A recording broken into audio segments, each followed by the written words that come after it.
So welcome to another episode of Orthodox Family Life. Today we have a special guest, Wendy. Welcome, Wendy. Thank you. So can you just start by telling us a little bit about yourself? Sure. I am turning 69 years old this year, which seems really old, but to give you some perspective, I was born in Illinois and raised in Illinois, and I feel really good about having come from the Midwest. I think the Midwest is a solid place to grow up, and I have a lot of good memories of being in Illinois. I ended up in the Santa Cruz, California area because my husband and I moved here to attend Bethany Bible College. And Michael, my husband's name was Michael. Michael wanted to finish up a Christian music degree here. And by way of Bethany, which was a Pentecostal school, I guess, we heard about Orthodoxy. So What year was that, you think? 1978. Okay.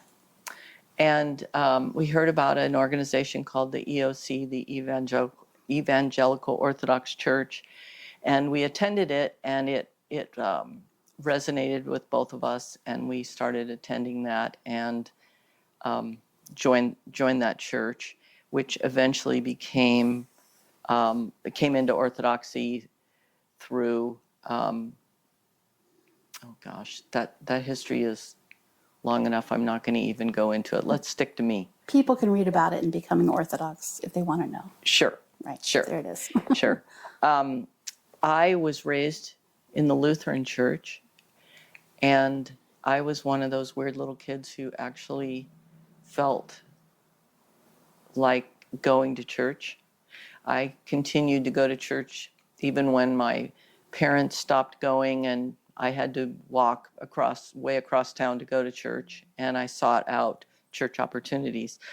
I, at some point in high school, ended up going to this interesting little tiny Pentecostal church way out in the country in southern Illinois.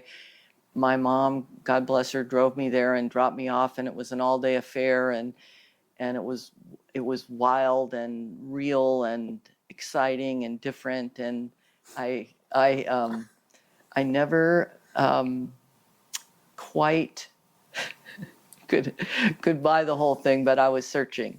And so anyway, we went. Michael and I were on a journey to find real faith, and we found it in the Orthodox Church. I was married in 1976, and Michael eventually became a deacon in the Orthodox Church. We had 3 children, and had a wonderful life. Michael created a hardwood flooring business in Santa Cruz County, and probably the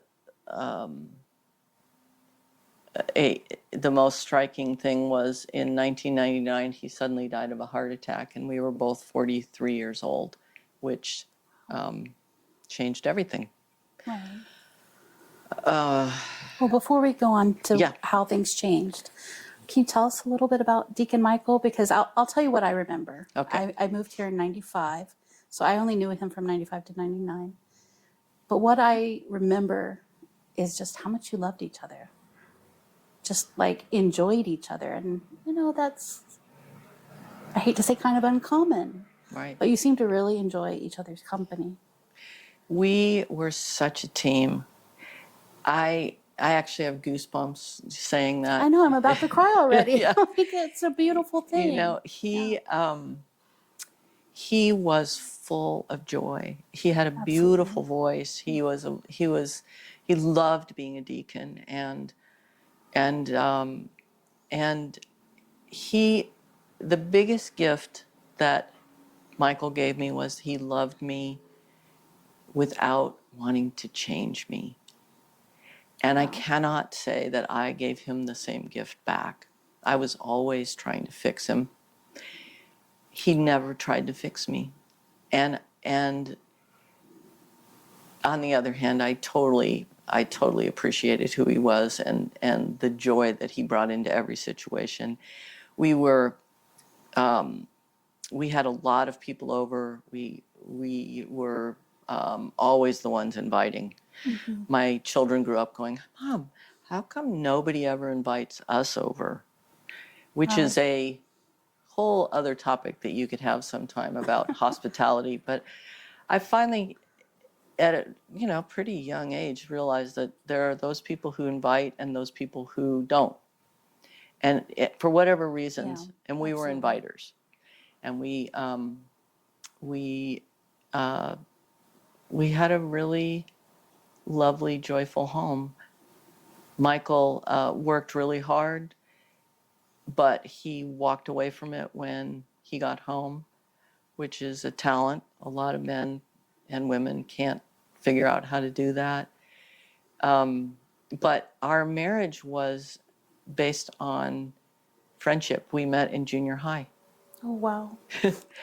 His family was Wow. from Stanford. They had lived in Stanford, and his father had been a professor at Stanford, and they closed out his department in Stanford and ended up at Southern Illinois University, which is in Carbondale, Illinois, which is where I lived. And so we met, and we were pals. And so I always told my kids, marry a friend, marry somebody who is a wonderful friend that you can count on, who you know, and you'll do fine, because marriage is hard. And there are times where you're really sick of that person that you're looking at or sleeping with. And it helps if you've been friends and you can just fall back on a period of friendship. And that's what we had. And it was really lovely.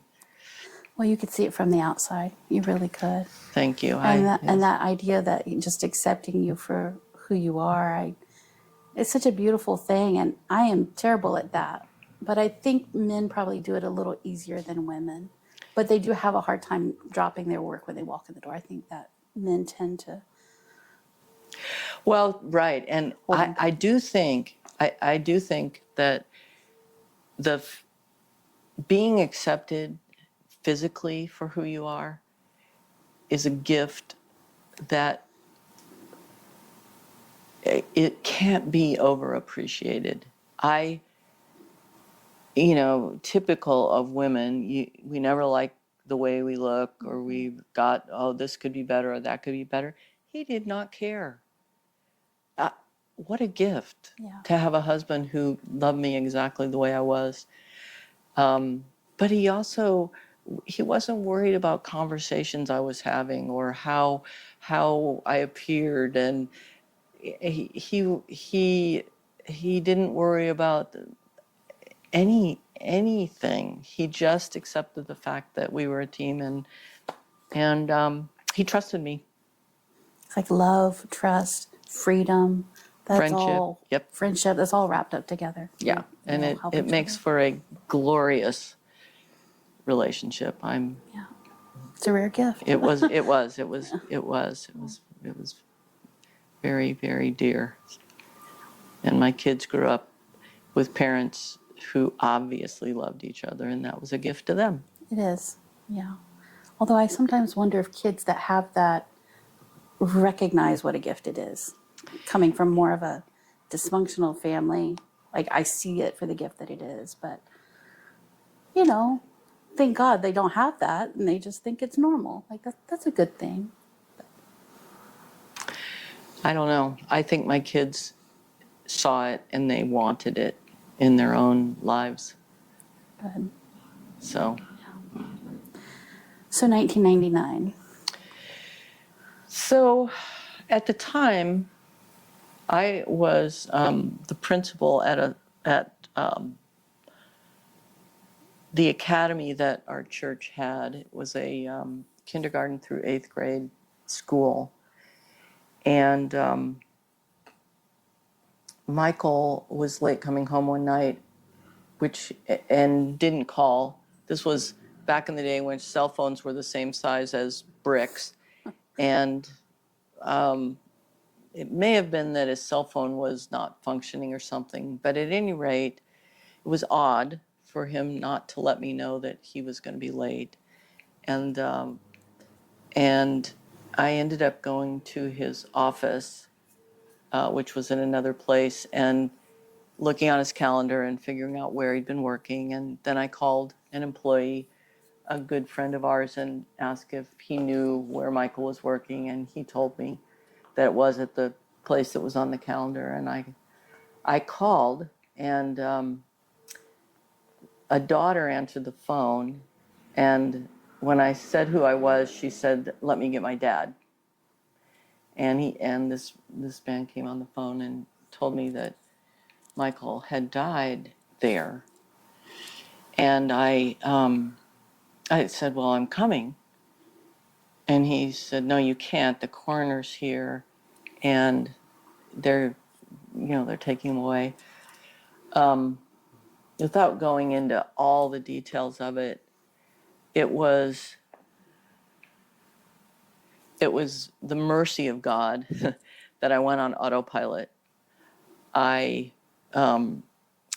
The church was having a Vesper service. I went to the Vesper service. I knew that Father Ed Hillhouse would be there. He was my priest and my dear friend. I pulled him out of the service. I told him that set all the things in motion. And then I realized my children didn't know, and I'd better rush home and tell my children. So I drove home and told my 2 sons, who were the only ones there, and they were 13 and 16 at the time. And the 13-year-old fell to the floor, and the 16-year-old turned to stone, and people started coming. And it was just unbelievable. It was so hard to believe that somebody as full of life as Michael could die. And we had to tell my daughter, who at the time was fairly estranged from her father and somewhat from the family. So it was just, and she was 19. And that just set in motion all the things that happen when someone dies. He was taken to the morgue. They did tell me I couldn't go and see him, but thankfully they relented and let some priests go and say prayers over him. And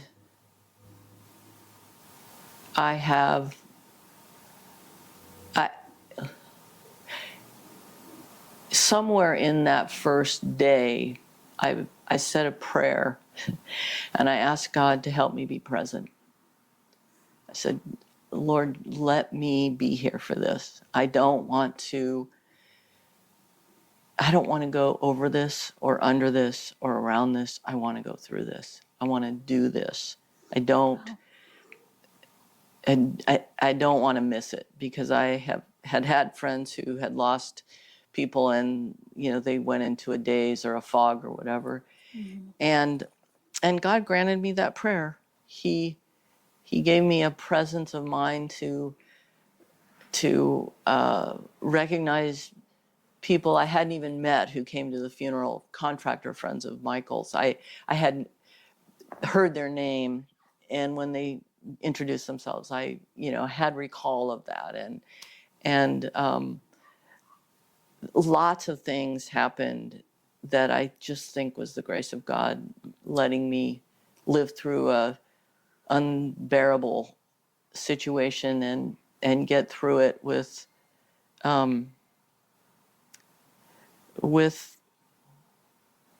just, I guess, with grace.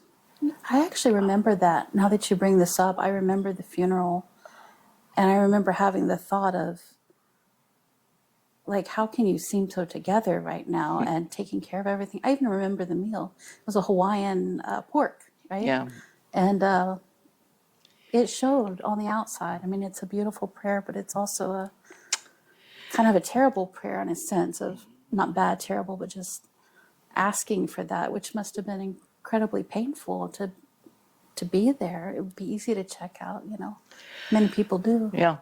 Well, I needed to be there for my kids, Yeah. but I just wanted to honor Michael, and I couldn't afford to fall apart. Yeah. I had too much to do, but I know it was God honoring that prayer, and there were lots of little moments where someone came to visit at exactly the right time. You know, previously there'd been 20 people in the house, and it would have been impossible for me to sit down with this one person. And the house emptied out, and I got to have an important conversation. So we got through that initial time, and then the pain started, and I had no idea how physical loss could be. It was I was often doubled over, and it was physical pain.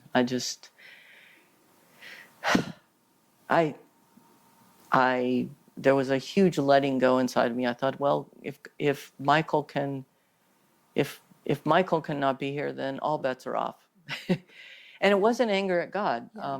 I know some people get angry, and thank God, honestly, I never felt angry at God. I felt that I had this treasure in my life for 22 years. We'd been married for 22 years, and I was at a complete loss at how to go forward. But I knew what I had had. I had had something that most people had never get, you know, and so the loss was tremendous, but so was the awareness of how beautiful it had been. Well, they kind of linked, right? I mean, when you lose something so wonderful. Yeah, it's true. You probably remember my nephew that died in '96.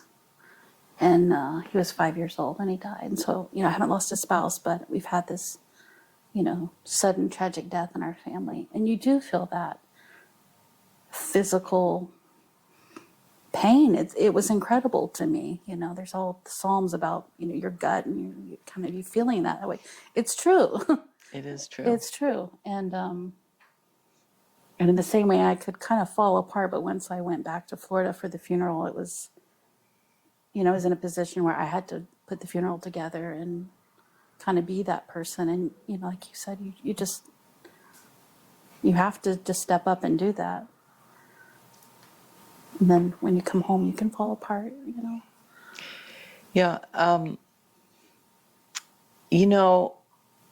After he died, I couldn't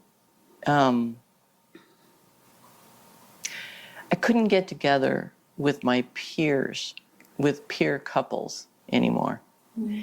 It was too hard for me to invite, because we were the inviters, couples who reminded me of being a couple.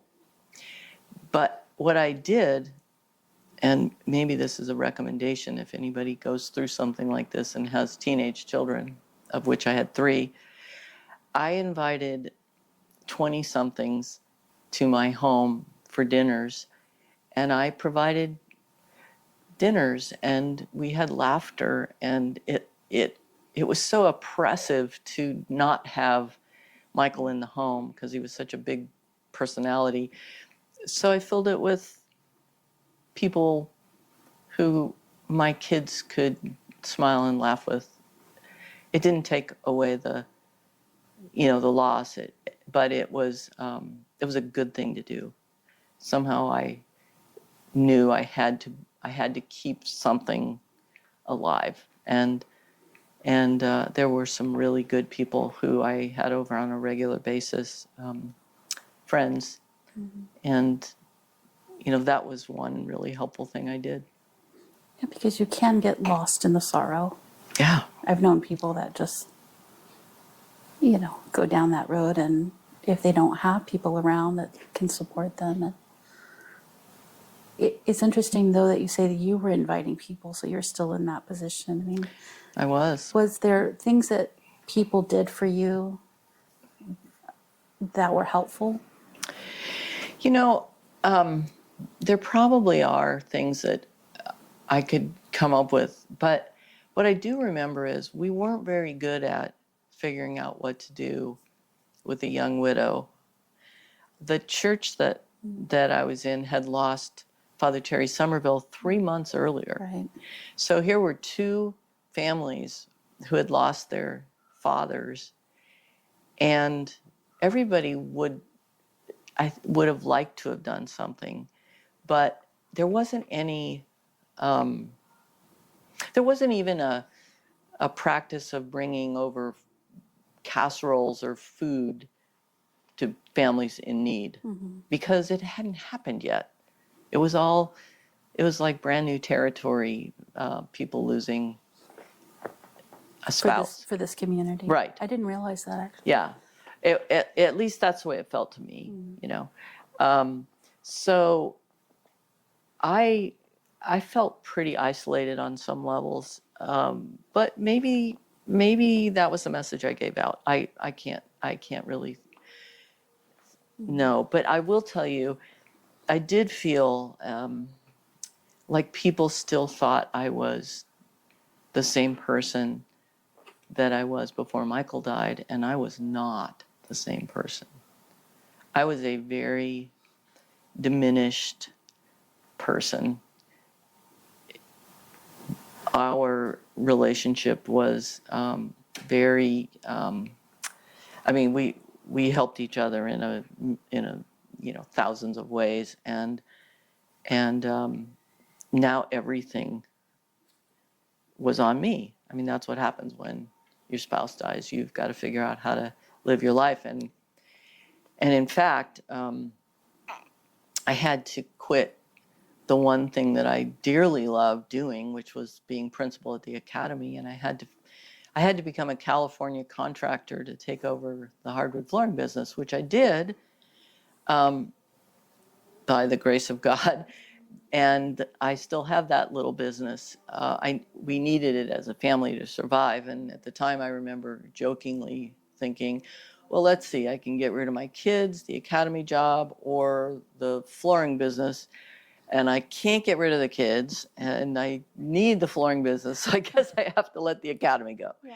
And it made me really sad, because it was my social network, So so that was hard, But there was just a huge learning curve, and a lot of really big steps to trying to figure out how to make a life by myself. And at the time, we owned a couple of different properties and had a few rentals, and it was all stuff that I had to step into, and it was a big deal, and hard. And the kids each imploded in different ways. They had really hard time losing their dad. How do you even, make space for that? Because, you're trying to survive, right? You've got to take over this business that, I don't know, maybe the in and outs of, maybe you don't, but you're dropping your own support system. You have your own grief, but I know as a mom, you always put your kids first, and like, how do you help kids through something like that? One thing I would say that I didn't manage to do, and I tried, especially for my sons. They needed counseling. They needed grief counseling. And in my instance, they needed grief counseling beyond what the church could provide. This was, and I think it's out there. This was a long time ago. This was 25 years ago. I think it's much easier to find good people for that kind of thing. And I think it's important. I think children fake it to make it, just like adults do. And that can become a pattern. You know, I'm doing fine. I'm okay. Yeah. I used to see my younger son around our small town after his dad died, and I would, in my car, and he would run away from my car because he didn't want me to pick him up. He didn't want to be in the moment with his mom. It was too heavy for him. Yeah. And it was so hard. It was so hard. And he was faking it. He was just trying to get through life and be normal. And he needed help figuring that out. And it wasn't me. He did not need me. So I wish I could have made that happen. Eventually, I got my daughter into counseling, and it helped a lot. But that took a while. So I would say that. I would say, you know, if somebody does lose somebody important in their life, don't overlook that possibility. One thing I think I did that is fairly singular. I'm a photographer, and I think photographs are really helpful and meaningful. And I myself have photographed a lot of funerals because there are moments in funerals, and forgive me if I'm offending anybody who's thinking this is weird, but there are moments that are precious, and the people going through the grieving process can't be there for that. They just can't be present. So giving them this gift of this is what was going on at the time, it can be a super big blessing. Well, I think people recognized that I would appreciate photos, and several people in the community took photos. And anyway, I had photos of the whole process, and I made prints of all of them, and I put them all out on this giant dining room table that we had, and I told my kids to put their initial or their name on the back of any print that they personally wanted. And it was incredible. They picked so many photos that they wanted to keep. And my daughter picked the most of all. So I made hundreds of copies of photos. I felt very sad at the time. It was Long's Drugs, but they kept having to make funeral photos and dead people photos, and I kept wondering, these poor people, they're probably thinking, what is this woman doing? but anyway, so I copied all these photos for these individual children and for myself, and I got a copy of the autopsy report because he died alone, and when you die alone, they have to do an autopsy. So it was a report that the coroner put out. I got a copy of his last physical. I got a copy of his death certificate. I got a copy of his the obituaries. Got, of course, copies of the funeral booklet. I gathered. I got. Anyway, I got all of the things that were pertinent to his death and his life, however that applied, and I made books for each of my kids. I I put all the photos in, all the things I just mentioned. And I also reached out immediately, like within the first few days of his death, to the community and said, please write down your memories of Deacon Michael and email them to me. Because I know people want to do something. Yes, they do. I Yes. knew they had stories, and I knew that time was of the essence because you can't go back and do that. Mm-hmm. And I got these marvelous emails, these personal, intimate stories. Deacon Michael was the biggest hugger. Whenever I saw him, he had a nickname for me. He had a nickname for everybody, but he had a nickname for me. He called me this. Every time we met, he did this. The first time I met him, blah, blah, blah, blah, blah. And my mom, I sent them all to my mom, and she compiled them into some kind of format. But these are gold for my children and for me, and they're in the book. They're, pages and pages of people's memories, fresh memories of Deacon Michael. And I knew these books were going to be really important. I knew these photos were going to be really important. And it was probably within the first year of Michael dying that my youngest son, Jared, came to me and he said, Mom, I met a friend who never met Dad. Yes. And I sat down and I showed him the book. And he said it was so wonderful to be able to share Dad with his friend.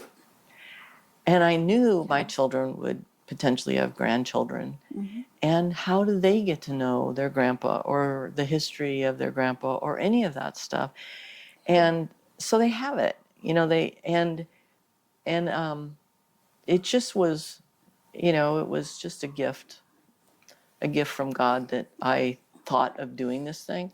One of my daughter's counselors actually thought it was very morbid. Really? Yeah, it was. Oh gosh. Yeah, it was funny. She was like, "Well, that's really weird," and it didn't even bother me. I just thought, you don't have any idea what you're talking about. You don't know what it means to be Orthodox and see death as a transition to life, and to know the kind of care and love that our family has known with the kind of friends we've had. And so I would highly recommend, doing something like that. Another story about the photos. My son Justin, who was 16 at the time, was down in our downstairs of our house, probably 3 or 4 weeks after Michael died, and he was just weeping. And I went down there and I said, I know you're weeping. I know why you're weeping, but is there a specific reason why you're weeping? And he said, yeah, I heard a little less than I did, and I never want to forget how painful it was to lose my dad. And I said, just a minute. And I went upstairs and I brought down this photo that Justin and Jared and I had gone to the morgue before they dressed him for the funeral. And I'd taken a picture of Jared and Justin on either side of his father on this table in death. And their faces are the picture of grief. And I took it, and they let me, because my kids know my deal on photos. And I brought it down, and I said, Justin, you don't have to worry about feeling the grief of the loss. It's right here, and you can heal. And it was so perfect. It was just so perfect. And my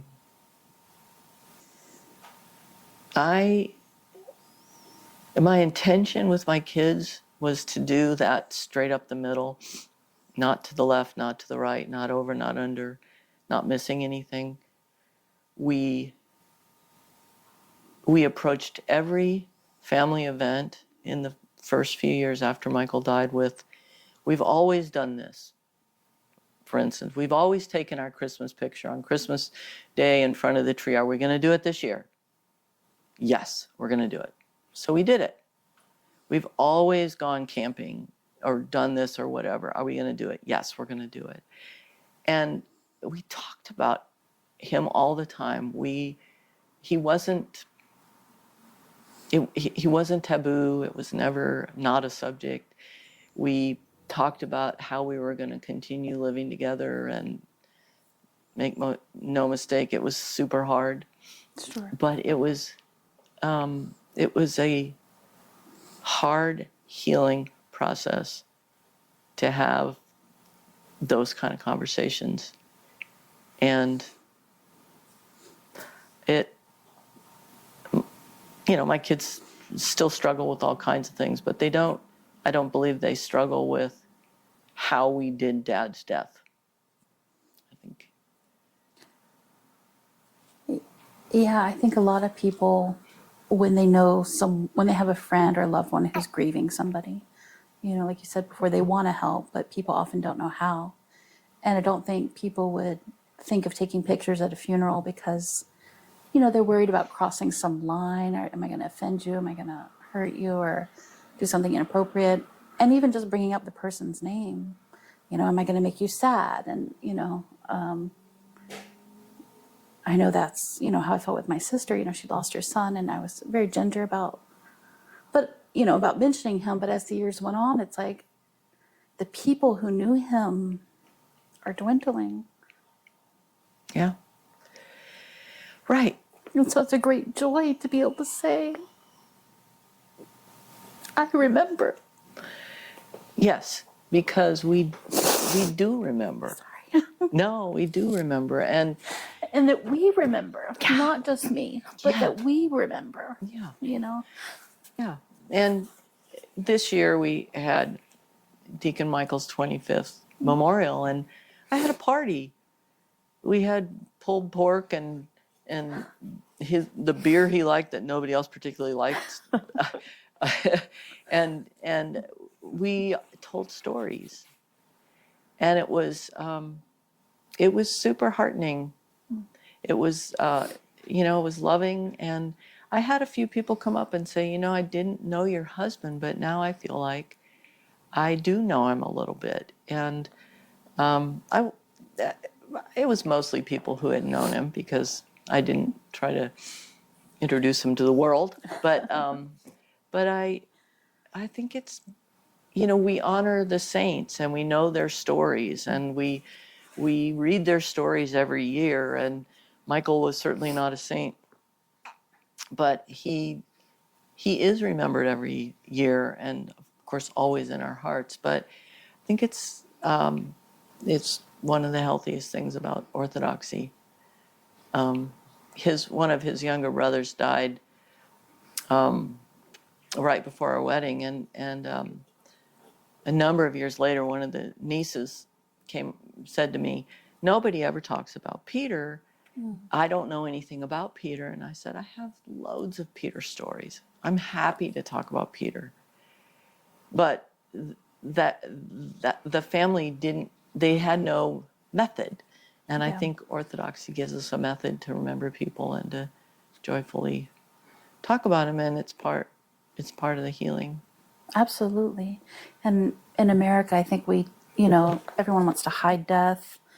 We don't face it, right? And we hide away, but it really, without embracing that person's life and memory, you're cutting people off from their own history. Your niece's own history is in that person that died. Right. And when we always do that, it's like we're just people floating around without being rooted in anything. And, in some ways, losing somebody in death is so much easier than losing somebody through divorce, because oftentimes when people divorce, and I know there are real reasons for divorce, this is not me bashing anything, but you lose this chunk of your life because you have to leave parts out in certain conversations. Mm-hmm. That doesn't happen in death. And I personally have never remarried. I've never, frankly, met anybody who was worth my time. So Oh dear. It would be hard. I mean, I was talking to my husband about this interview before I came, and I mentioned, yeah, she's never, now that I think about it, it's been a long time. She's never been married. Long time. And I know many people that have, but I can't imagine, picking someone up. Like my husband is my husband. I can't, Yeah. and not to judge anyone that did get remarried, but it's difficult to, like, how could anyone take his place? I mean, there's nobody. Well, nobody would take his place. I will say to anyone out there grieving, it was 5 years when I finally said, I'm going to be okay. I mean, I knew I was doing okay. I mean, before 5 years, but I remember at the 5-year mark, I thought, and I did think at 5 years, maybe I could find somebody else, but I wasn't looking because it's not in me to look. And also your comment about a lot of people do remarry. Of course they do. A lot of people need that companionship or just find love. Sure. But I think my advice to myself was, and it is to other people, figure out how to live alone. It's different than being lonely. Lonely is a state that we have to go through when we lose somebody. But lonely is different than being alone. You can live a very successful alone life. There are many single people in this world who are just fine. I would say I'm just fine. I'm, I still miss what might have been my life, honestly. I can honestly say that. But I don't walk around lonely. I know who I am alone. And I think that is a gift. And and for people who marry quickly, sometimes it's because they're so lonely and maybe they haven't Sure. had a chance to figure out how to be alone. Again. Yeah, again, not to judge anyone that makes that No, decision, no. because I can understand the loneliness. I can't imagine where I would be without my husband, and waiting, like you said, for a while is probably a good. Yeah, I would have liked to not get married again, but I would have liked to have somebody who could drive me places, who could do all the physical outside work, and who Kill the spiders. who made a lot of money and whatever. There's lots of things I would like to have, but anyway. You've been given a lot of gifts in your life, in these relationships of, having the marriage you had, and, being able to be alone like that. I think that's a pretty rare gift as well. Yeah. I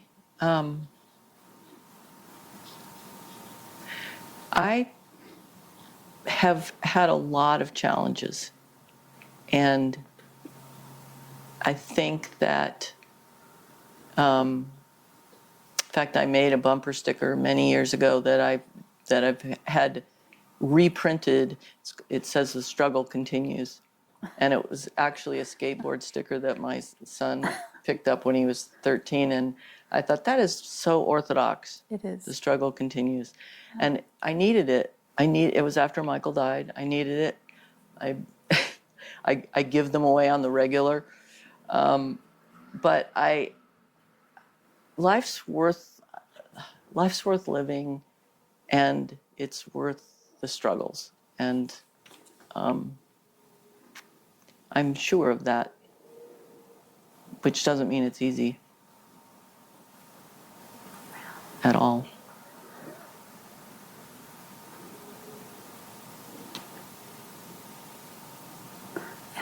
It's a great quote. Anything you'd share with people? I know you talked about the photos and getting people's, stories about the person, which I think is a wonderful idea. Were there any books that you found helpful, or you said therapy you would recommend that for people, or just thoughts on how people can help their loved ones if they're not going through this themselves? But how can you support somebody else. I think you can. I did read. I did read whatever books on grief I could find. I I read them. I tossed them. I read them. I tossed them. There were helpful books. You know, I would say take your time. I would say check in with people and say exactly what you just said. How can I help? How can I help? Which sometimes isn't doing something. Sometimes Yeah. it's being with someone. Yeah. We had a recent death of a mutual friend, and it was hard to, I wanted to get in there and do something to help, but sometimes the person just needs you to be in that sorrow with them, I think. I have a friend with whom I walk a lot, and walking makes a huge difference for me.